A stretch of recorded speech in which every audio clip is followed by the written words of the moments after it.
Homo sapiens, l'homme moderne, est-il vraiment la seule espèce humaine sur Terre? L'étape ultime de notre évolution.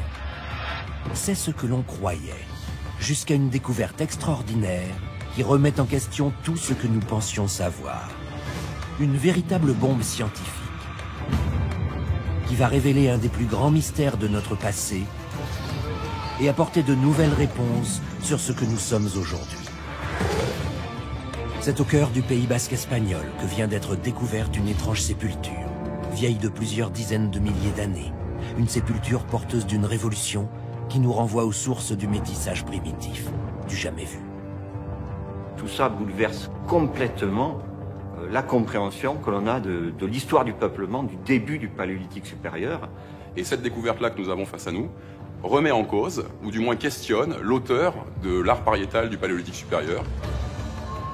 Pendant des mois, un groupe de scientifiques, préhistoriens, paléoanthropologues, généticiens, ont travaillé d'arrache-pied sous l'œil de nos caméras pour tenter de percer les secrets de ce corps fossilisé et en tirer d'incroyables conclusions. Un grand voyage nous attend, d'expériences scientifiques en expédition anthropologique sur les traces du plus incroyable de nos ancêtres. La préhistoire frappe à notre porte.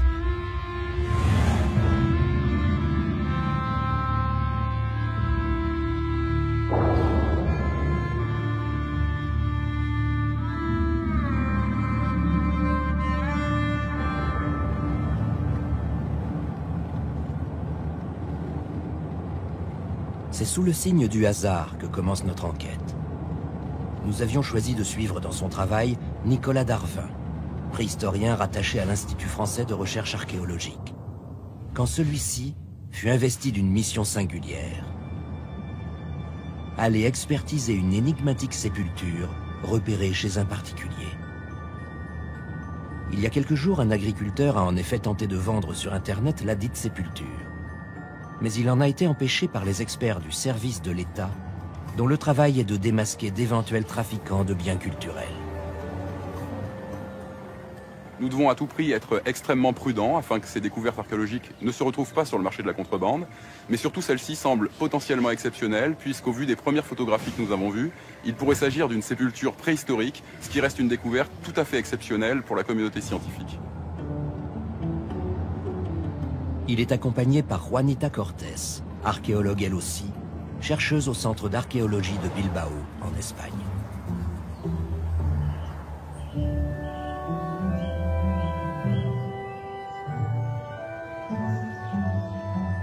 En accord avec les archéologues, nous utilisons une caméra cachée, afin de ne pas froisser la susceptibilité de l'agriculteur mis en défaut par les autorités. Bonjour. Bonjour. Juanita Cortés. Michel Etchemendi. Nous travaillons pour le Centre d'archéologie. Nous venons pour la sépulture. Je vous présente Nicolas Darvin. Bonjour. Bonjour, monsieur. Il est archéologue aussi. Il est chargé par le ministère d'expertiser la sépulture. Elle est là. Elle ne va pas s'échapper.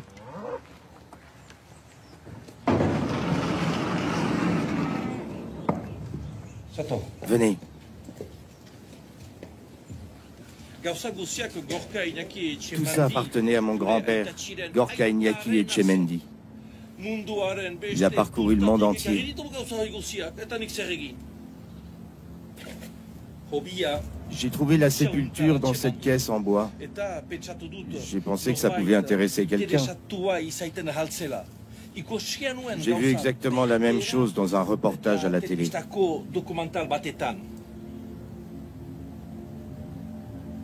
D'après ce que Nicolas Darvin distingue des ossements, ceux-ci semblent authentiques. Et malgré le temps passé au fond de cette grange, ils paraissent particulièrement bien conservés. En ce moment, je suis en train de faire du rangement dans la ferme. Je veux me débarrasser de tout ça. C'est vraiment très intéressant. Vous pensez que ça a de la valeur? On ne peut rien dire pour le moment.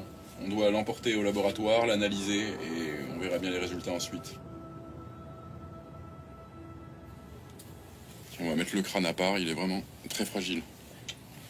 Vous pouvez m'aider pour remettre cette pièce?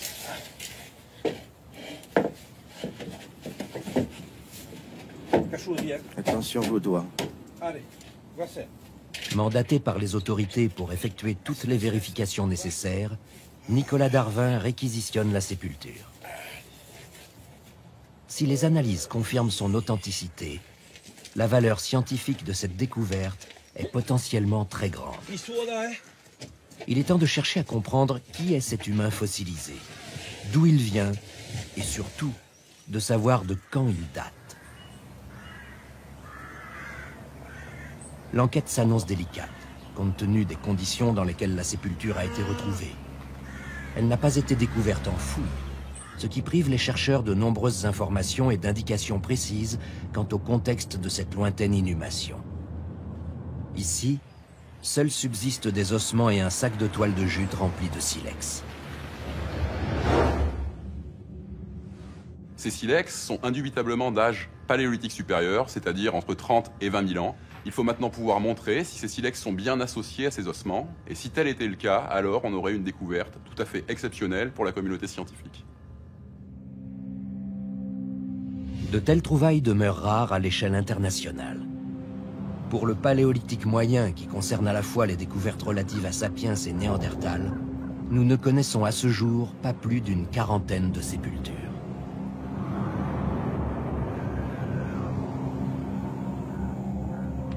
Suite à la découverte de la grotte de Kafzeh en Israël, dans les années 1930, les archéologues datent d'au moins 100 000 ans plusieurs inhumations réalisées par des populations de Sapiens sapiens. L'une d'entre elles est saisissante. On y voit le corps d'un adolescent couché sur le dos, et juste à côté du crâne, les bois d'un grand cervidé volontairement déposés là, laissant interpréter ce geste comme une offrande funéraire. Sapiens n'est pas le seul à pratiquer de tels cérémoniels.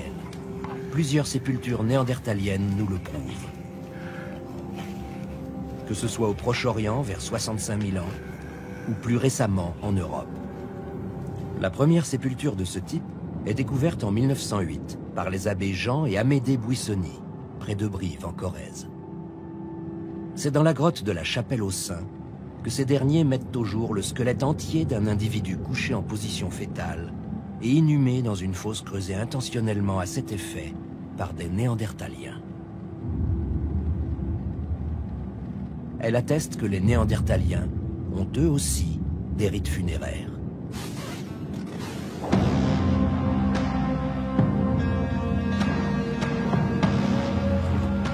Nicolas Darvin et Juanita Cortés ont fait appel à Bruno Boulet pour expertiser la sépulture. Ils sont accompagnés de Jean-François Ballot, ingénieur en imagerie numérique.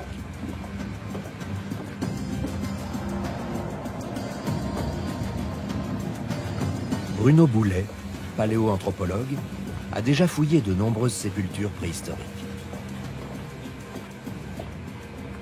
Je suis un spécialiste des hommes fossiles du Pléistocène supérieur, les hommes de Néandertal, les Néandertaliens. Et je suis également un spécialiste de la fouille de sépultures, puisque je travaille beaucoup sur les pratiques funéraires de ces hommes préhistoriques. Fouiller cette sépulture est un privilège pour les scientifiques. Probablement un moment unique dans leur carrière. Nous sommes en présence d'une sépulture primaire d'un individu qui a été inhumé volontairement. Avant de débuter la fouille, nous allons faire tous les enregistrements nécessaires avec les outils de l'imagerie numérique, photogrammétrie, scan surfacique. Et naturellement, lors de la fouille, nous allons prélever les ossements qui vont, nous l'espérons, nous permettre d'avoir des datations absolues de ce spécimen dont pour le moment on ne connaît pas l'âge. Voilà, c'est parfait. La prudence reste de mise. L'étude s'annonce longue et minutieuse. Avant toute intervention des scientifiques, on commence par un premier scan de la sépulture. C'est parti.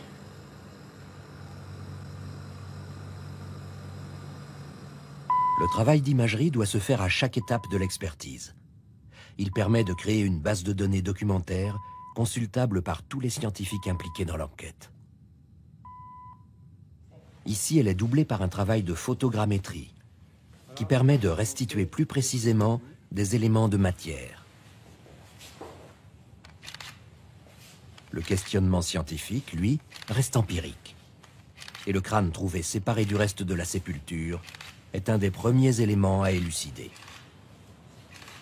Nous avons remarqué que la sépulture ne contenait pas un squelette complet, et y compris nous avons trouvé le crâne à part. Cela pourrait correspondre en réalité aux pratiques des autodidactes préhistoriens du début du XXe siècle.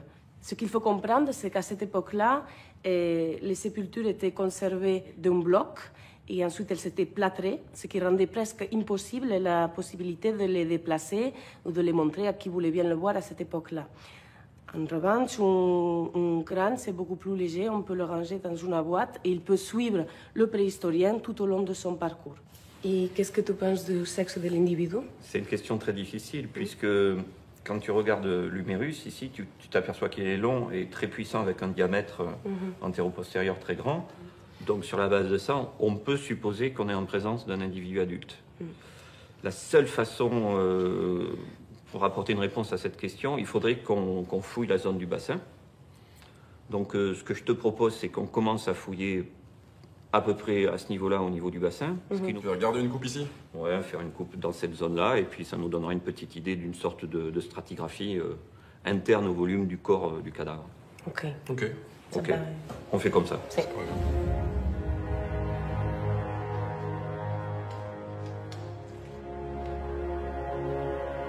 La fouille en laboratoire peut commencer.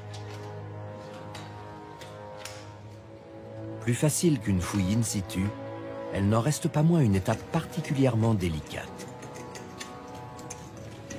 Les enjeux sont forts, et les scientifiques mettent en œuvre tout leur savoir-faire afin de dégager minutieusement de la terre chaque ossement, chaque infime élément qui ont traversé des millénaires pour arriver jusqu'à nous.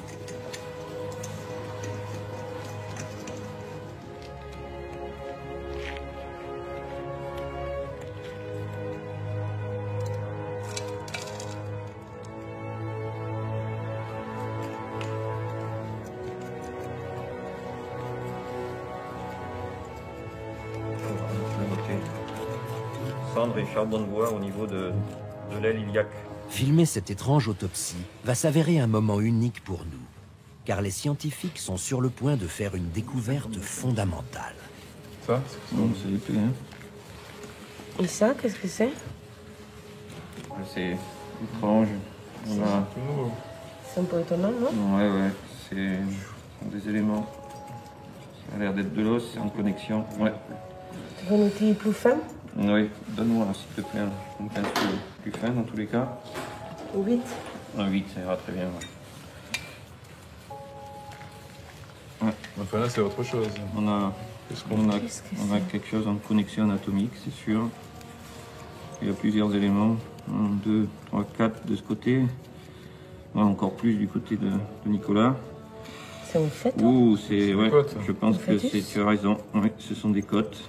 Ce sont des côtes très probablement humaines, vu la taille, la courbure. C'est un fœtus. Et là, qui est engagé... très probablement, la tête était déjà engagée dans le détroit inférieur du bassin. Donc eh bien, écoute, on a une réponse à la question de tout à l'heure. Tu sais que c'est une dame, maintenant, qui est morte en couche. Et les côtes, comme l'adulte, sont très très robustes. Hein. C'est vraiment étrange. Hein. Ce sont des côtes d'une largeur et d'une hauteur peu communes. Et là, il faut peut-être repenser un peu notre façon de travailler maintenant. On nettoie, on fait une couverture photogrammétrique. Et on réfléchit un peu à la suite.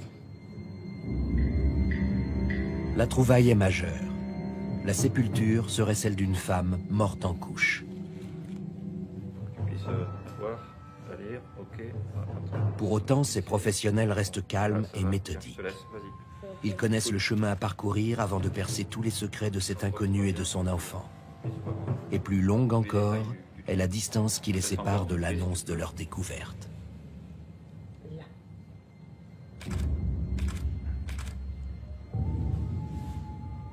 Pour l'heure, il est temps de passer au prélèvement afin d'envoyer des échantillons en analyse et pouvoir ainsi en déterminer la datation, l'origine, la filiation. Pas tout à fait. Voilà, ça y est, c'est bon. Allez, Okay. hop, on ne touche pas. C'est parti. C'est bon. Carbone 14, ADN, isotope, tout dans un même échantillon, si c'est bien conservé. Ce que Bruno Boulet, un des plus grands spécialistes mondiaux en paléoanthropologie, nous révèle alors, lui-même peine à le croire. Et les caractéristiques morphologiques du fémur de ce fœtus sont très surprenantes. Ce sont des caractéristiques qui ressemblent énormément à celles des bébés néandertaliens connus, comme la ferracie ou le moustier, la courbure, la largeur des épiphyses. Et ce fœtus provient d'une femme qui, par ses caractéristiques crâniennes, est une femme certainement anatomiquement moderne. Si on exclut une pathologie qu'on ne réussit pas à déterminer sur les ossements, nous pourrions être en présence de la découverte paléoanthropologique exceptionnelle, celle d'une femme moderne, morte en couche et enceinte d'un métis de première génération avec un néandertalien. Et si l'expert était dans le vrai? Si nous étions bien face à deux types humains différents? Si elle était avérée, ce serait une découverte au-delà de la raison. Cette sépulture nous rappelle combien les connaissances sur nos origines peuvent à tout moment être ébranlées. Ce fut déjà le cas lors de la découverte que fit en 2006 le Neanderthal Genome Project. Ce programme de séquençage de l'ADN nucléaire de l'homme de Néandertal, dirigé par Svante Pääbo, fut lancé par le Max Planck Institute en Allemagne. Quelle révolution quand les résultats ont été annoncés dans les plus prestigieuses revues mondiales. Sapiens et Néandertal ont mélangé leurs gènes.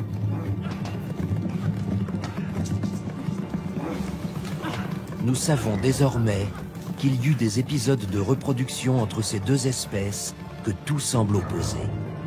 Et que ces épisodes ont laissé des traces jusqu'à aujourd'hui, puisqu'une partie de l'humanité porte des gènes hérités de Néandertal dans son génome. Entre 1 et 4%. Néandertal est notre cousin. Voilà peut-être pourquoi, depuis toujours, il fascine l'homme moderne. C'est le LAPOM, le laboratoire de paléogénétique moléculaire de Bretigny-sur-Orge, qui est chargé de faire parler les prélèvements de la sépulture. Le LAPOM est un institut spécialisé dans l'anthropologie moléculaire et la bioimagerie virtuelle. Il est dirigé par Simon Palais.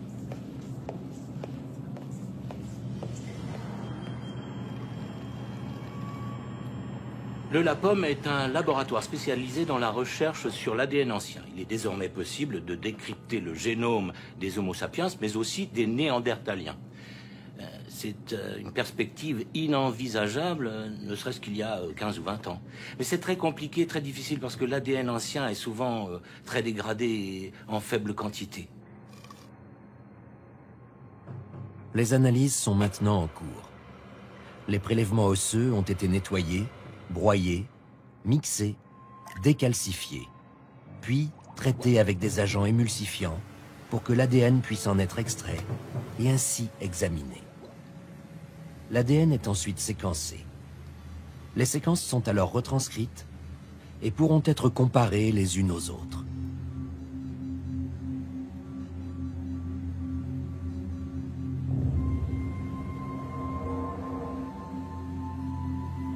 Parallèlement, une fois la fouille terminée, la sépulture est de nouveau scannée. Des clichés centrés sur le fœtus sont privilégiés.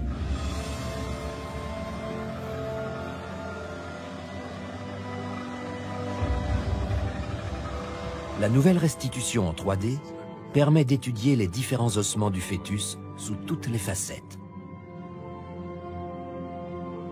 Ouais, mais Bruno, c'est surtout sur l'aspect des côtes qu'il a... D'accord. Ouais, qu'il a été... Étonné? Étonné, ouais. Cette femme morte en couche et son fœtus n'ont pas fini d'être scrutés sous tous les angles. Mais qu'en est-il d'un point de vue sociologique? Quelle était la raison d'être de cette sépulture? Le fait qu'il y ait une sépulture est peut-être dû justement à ce que cette femme a été considérée comme métissée entre les deux par les populations elles-mêmes. Alors on lui a offert une sépulture tout à fait spectaculaire et on l'aurait protégée comme ça de l'action des carnivores et on l'aurait protégée en même temps de la détérioration. Marcel Hoth est paléoanthropologue à l'Université de Liège en Belgique. Son travail contribue à la réhabilitation de Néandertal dans ses pratiques techniques et culturelles.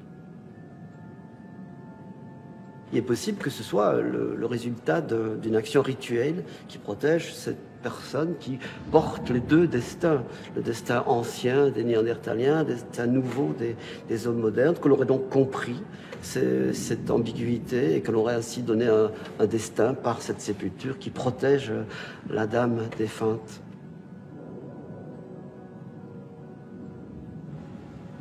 Après quelques jours d'attente, les résultats du LAPOM sont enfin disponibles.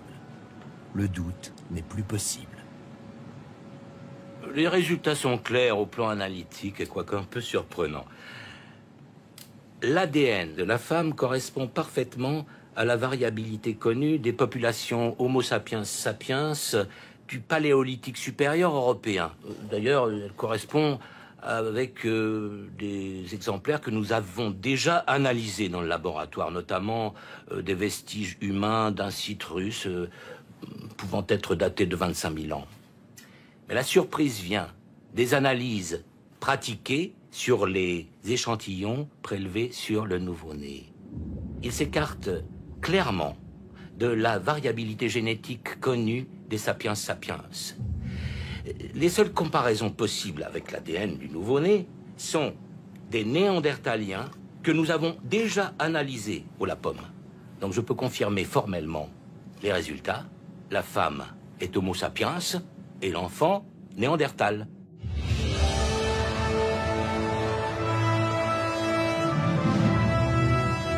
Les hypothèses de Bruno Boulet, déduites de ses observations sur la morphologie des os, sont désormais confirmées par les études ADN.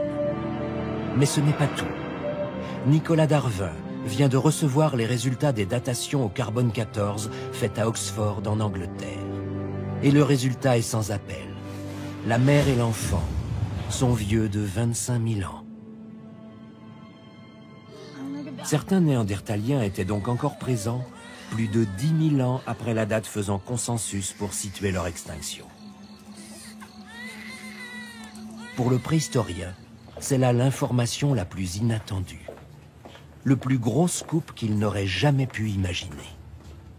Ces résultats sont concordants pour montrer de manière irréfutable par cette sépulture que nous sommes en présence d'un métissage entre les populations sapiens et les populations néandertaliennes. L'autre grande surprise, à nos yeux, c'est d'avoir une datation autour de 25 000 ans, c'est-à-dire en plein paléolithique supérieur, à un moment où nous pensions que seul Homo sapiens sapiens était présent sur la planète. Et nous nous rendons compte, à travers cette découverte, que Néandertal était encore présent et que donc, nous ne savons plus qui est l'auteur, par exemple, des peintures, des œuvres pariétales de la grotte Chauvet ou de la grotte de Lascaux.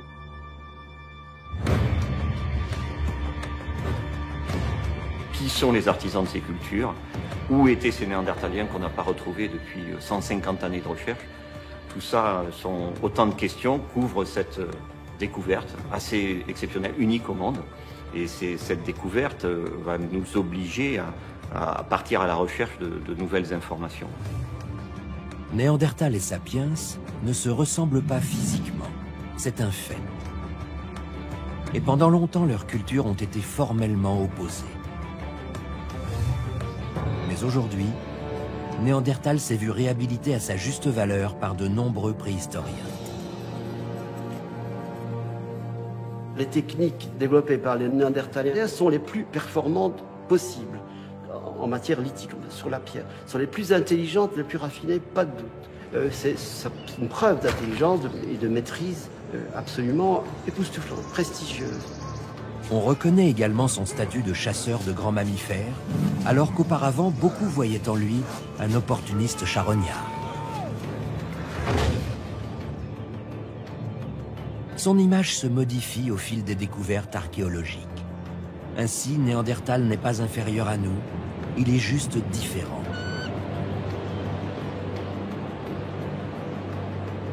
La grande question qui demeure à ce jour sans éléments probants de réponse est celle de son extinction. Pourquoi et comment Néandertal disparaît-il? Pourquoi, après un règne de 300 000 ans, s'éteint-il peu à peu, tandis que Sapiens colonise la planète et voit sa population croître de façon exponentielle, jusqu'à devenir l'unique représentant de l'espèce humaine sur Terre?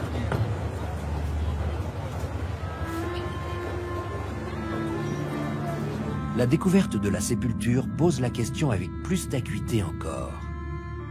Et si finalement, Néandertal n'avait pas totalement disparu?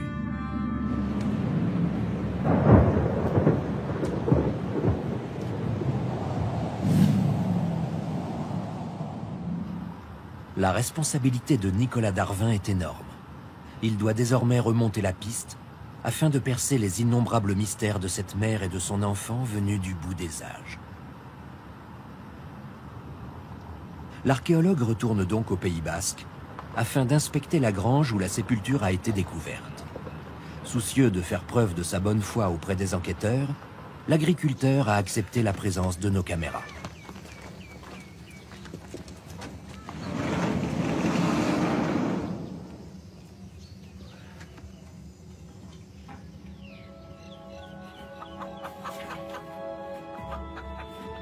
Quelque part, au milieu des innombrables souvenirs d'expéditions de son arrière-grand-père Gorka Iñaki Etchemendy, se cache forcément un indice.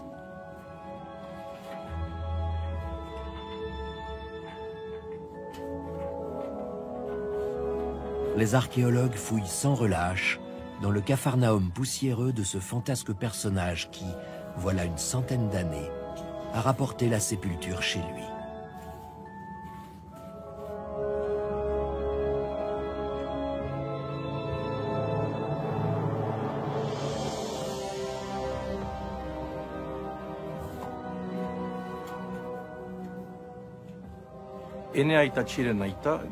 Mon arrière-grand-père Gorka Iñaki Etchemendy est né dans cette maison en 1883. Moi, je ne l'ai pas du tout connu. À 17 ans, il s'est engagé dans la marine espagnole. C'est cela qui lui a donné le goût des voyages. Il a parcouru le monde en faisant des expéditions sur tous les continents.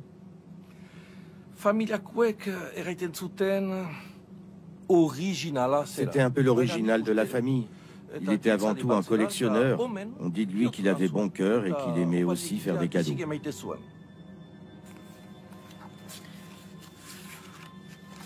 L'homme était aussi passionné de photos, et ce sont des centaines de clichés que Nicolas et Juanita doivent examiner.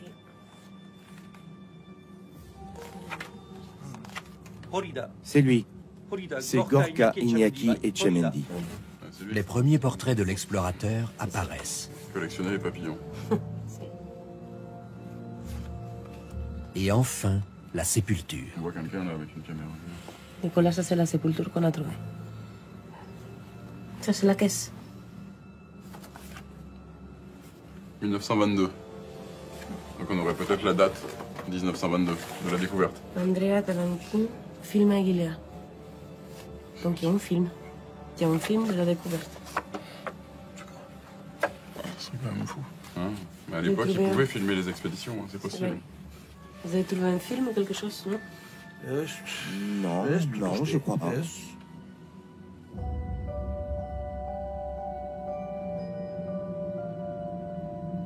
L'homme posant fièrement sur la photo est sans équivoque possible Gorka Iñaki Etchemendy. À ses côtés, deux de ses collaborateurs. Au dos, la photo est sommairement légendée avec les noms des deux ouvriers, Tornike Okriashvili et Jabba Kankava, et celui de l'homme à la caméra, Andrei Talankin. Nicolas Darwin tient enfin quelque chose.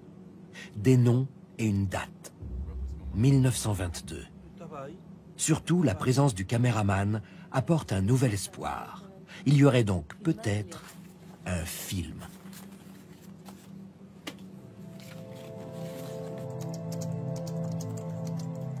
En faisant des recherches sur Internet, Nicolas retrouve la trace d'Andrei Talankin, cinéaste russe originaire de Novosibirsk. Andrei Grigori Leonid Talankin. Andrei Grigori Leonid Talankin est un réalisateur presque inconnu, mais il s'inscrit pleinement dans le mouvement de l'avant-garde cinématographique de la Russie des années 1920, notamment par la grande influence qu'exerce sur lui le futurisme et le constructivisme, et par les multiples expérimentations dont il fut l'auteur. La Cinémathèque de Saint-Pétersbourg a sauvegardé les principaux films de l'œuvre d'Andrei Talankin. On y retrouve les deux facettes de son travail. Des films scientifiques, prodigieux récits d'expéditions aux quatre coins du globe, et des films de propagande soviétique.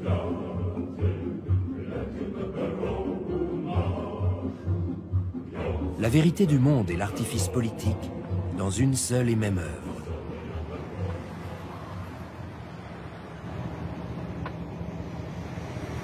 Nicolas Darvin arrive à Saint-Pétersbourg afin de rencontrer le conservateur de la Cinémathèque. Il va désormais pouvoir avancer dans son enquête.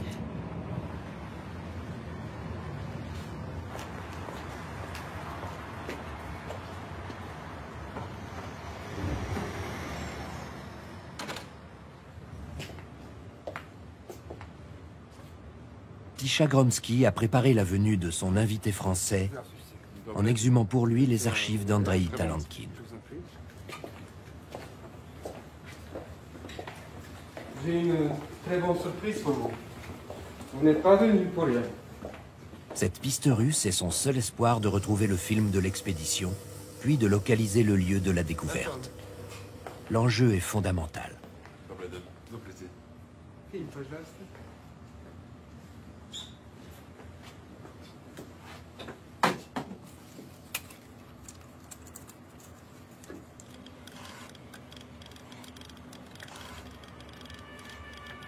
C'est un film en très mauvais état. Tourné en 1922 en Géorgie. Tourné par Talankin, qui suivait un explorateur.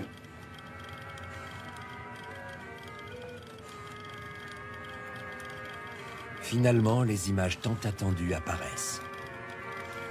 Tout y est. D'abord l'expédition, menée par un Européen accompagné de deux hommes de type slave, dont les visages et les tenues rappellent ceux de la photo retrouvée dans la maison basque.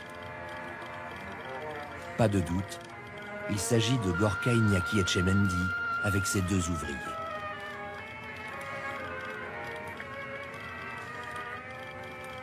Vient ensuite l'entrée de la grotte, d'où l'explorateur dirige l'extraction de la sépulture. Dans sa main, le crâne parfaitement conservé. Nicolas Darvin assiste près de 100 ans plus tard à un moment historique.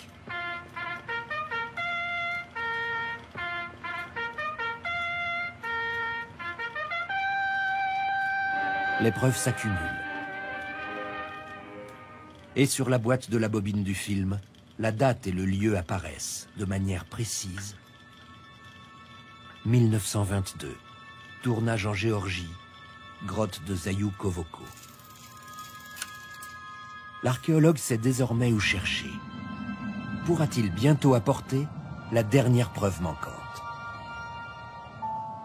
L'annonce de la découverte de la sépulture de Zayou-Kovoko ne sera pas seulement un coup de semonce dans les milieux scientifiques. Elle engendrera aussi irrémédiablement une nouvelle orientation des recherches. Comme ce fut le cas il y a une dizaine d'années, suite aux découvertes relatives au métissage entre Néandertal et Sapiens, les fameux 1 à 4% de gènes néandertaliens, présents aujourd'hui chez certaines populations en Europe et en Asie. Le Max Planck Institute et l'Institut Pasteur cherchent depuis à comprendre comment ces gènes affectent nos traits phénotypiques. Ou pour le dire plus simplement, ce que Néandertal nous a laissé en héritage. Nous savons ainsi désormais que c'est parce que nous avons en nous ces gènes archaïques que peuvent se développer certaines caractéristiques physiques ou pathologiques, la fragilité de la peau face aux rayons ultraviolets, la couleur rousse des cheveux, la propension du sang à hypercoaguler, ou encore les risques de dépression. Et plus étonnant, certains phénomènes addictifs. Vous ne parvenez pas à arrêter de fumer? C'est peut-être Néandertal en vous qui parle.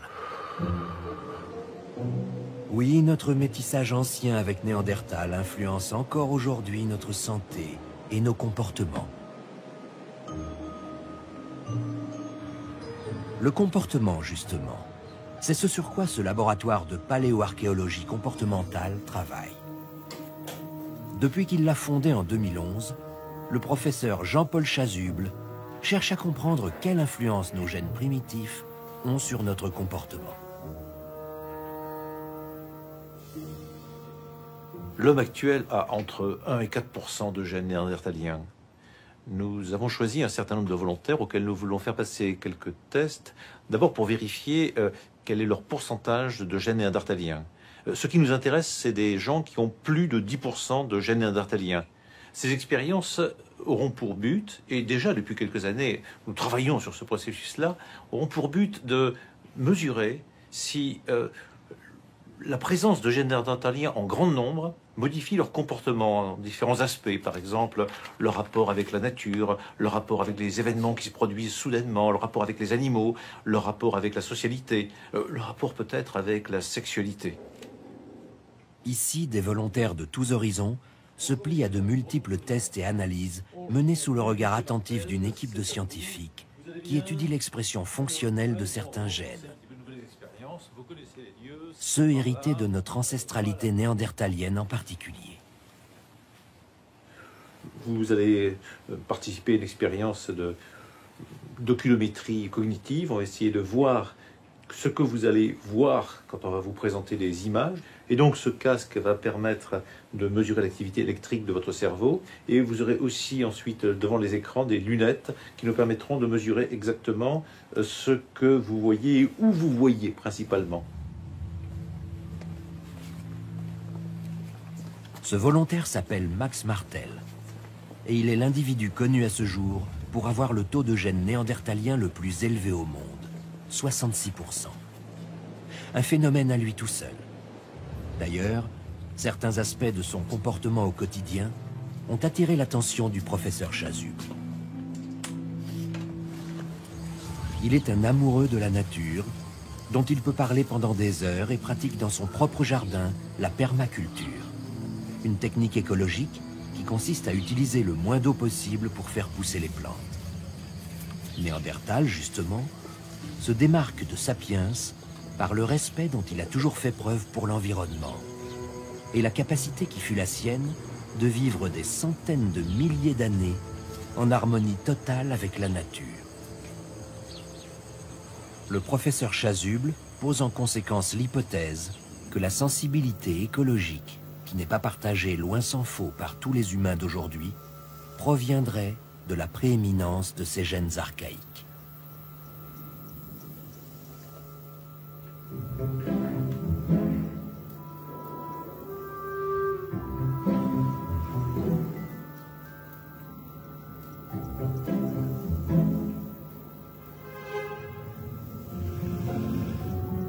En revanche, ce cobaye contribue à casser l'image si souvent véhiculée sur les Néandertaliens quant à leurs supposées faibles capacités intellectuelles.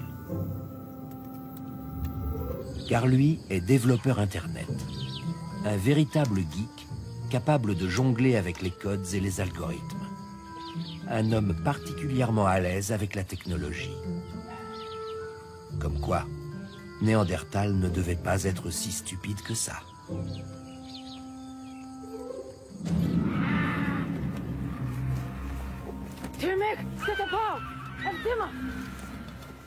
Naturellement, l'homme de Néandertal ne connaissait certainement pas les automobiles et pas davantage les grands décors urbains type Shanghai qu'on va affronter maintenant. Mais ce que nous voulons faire ici avec un volontaire qui a un gros taux de gènes néandertaliens, c'est de mesurer ses capacités de réaction dans un environnement stressant, l'environnement de la conduite, environnement dans lequel il peut y avoir des changements météo extrêmement brutaux, éventuellement des apparitions de personnages sur la voie, et voir donc ce qui se passe.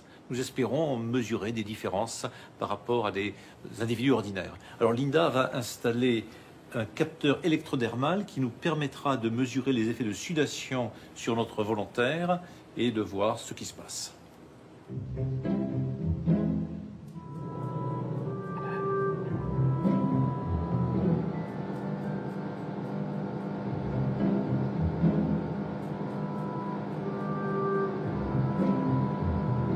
Bon, Linda, vous lui envoyez de la neige. Voilà. Maintenant, pour bien mesurer le Néandertal, rafale, qui voit plus grand-chose. Avec rafale, pluie, brouillard. Voilà. Les rafales à fond, hein, que vraiment ce Néandertal, il voit ce que c'est, et nous aussi. Il semblerait bien qu'il y ait des grandes différences entre les Néandertals et ceux qui sont beaucoup moins Néandertals, qui sont, disons, surtout sapiens.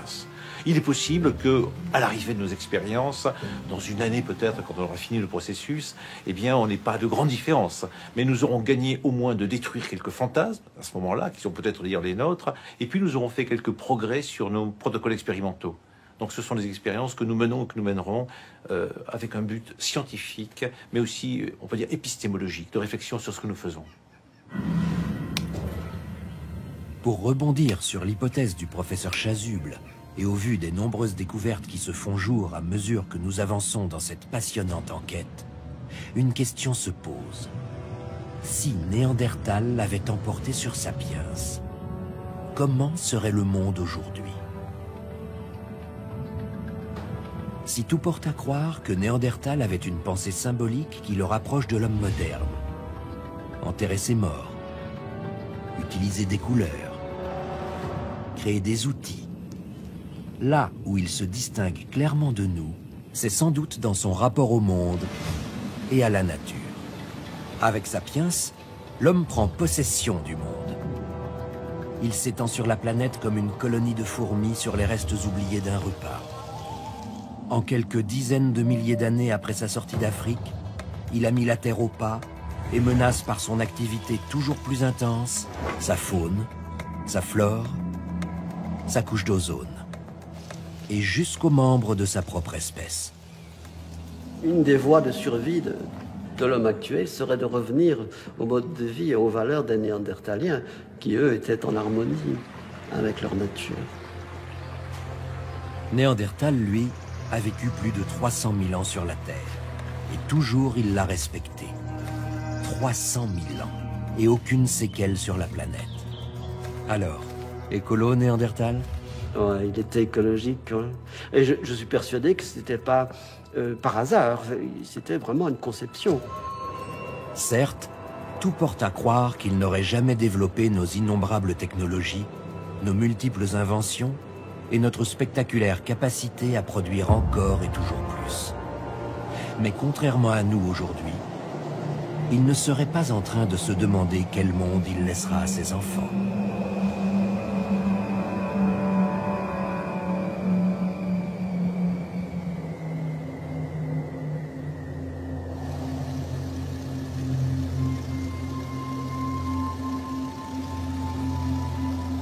Après une escale à l'aéroport de Tbilissi, en Géorgie, nous retrouvons Nicolas Darvin pour l'ultime étape de son voyage.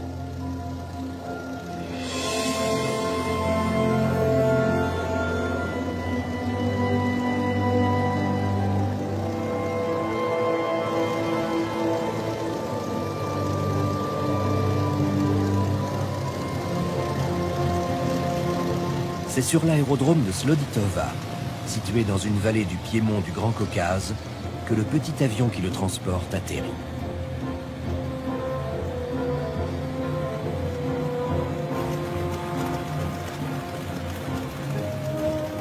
Il est attendu par une vieille connaissance, Valdek Metreveli, archéologue géorgien, qui a vécu plusieurs années en France où il a fait une thèse sur l'art pariétal.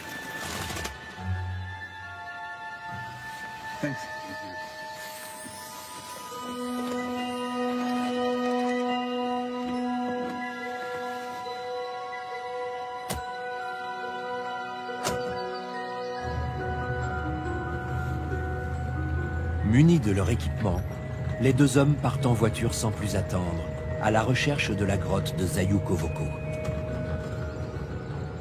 La découverte de cette sépulture est très importante pour nous. La Géorgie, et plus particulièrement le Grand Caucase, est un véritable Eldorado pour les archéologues.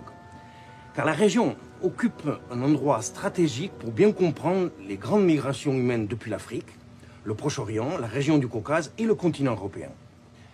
Les mystères de l'évolution humaine sont cachés dans ces montagnes sauvages. La région est connue pour ses très nombreuses grottes. Personnellement, je connais très bien l'endroit pour avoir pratiqué de nombreuses prospections.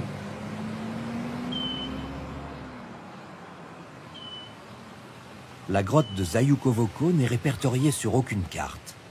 Mais les informations recueillies auprès des villageois de la région ont permis à l'archéologue géorgien de délimiter une zone de recherche.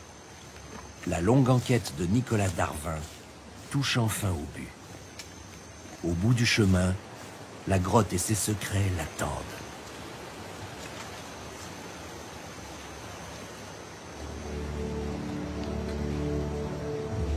Le lieu n'a, selon les sources de Valdek Metreveli, encore jamais fait l'objet de fouilles officielles.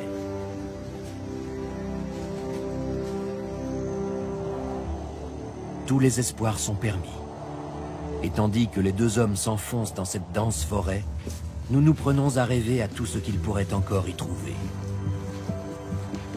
Peut-être sommes-nous à quelques pas d'une des plus grandes découvertes du XXIe siècle. À quelques pas, à quelques mètres même. Car nous y voilà. Après des semaines de recherche, la grotte apparaît.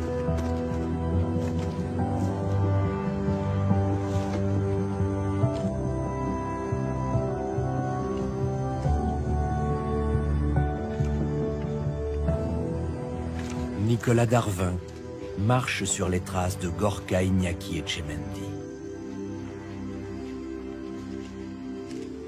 Les pièces du puzzle sont enfin réunies.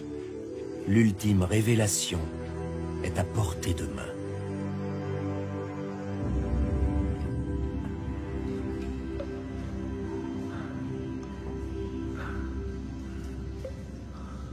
Viens, on va diriger par là. Nous sommes dans les profondeurs de la grotte.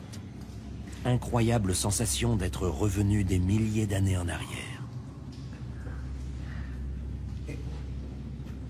Fais bien attention à ta tête. Bien.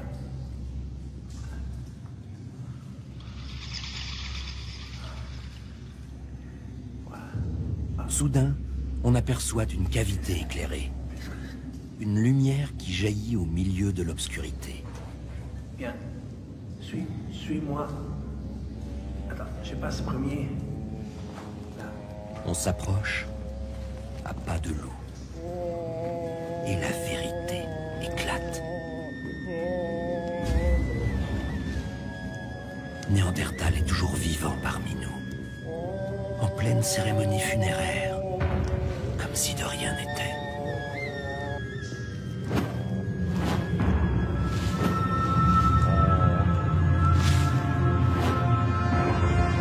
Comme si le temps ne s'était jamais écoulé. La vérité, les yeux dans les yeux.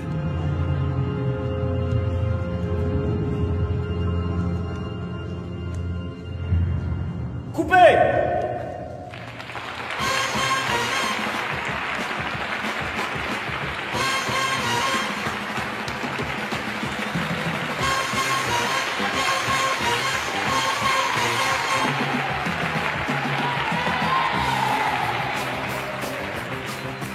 Ça y est, vous savez tout.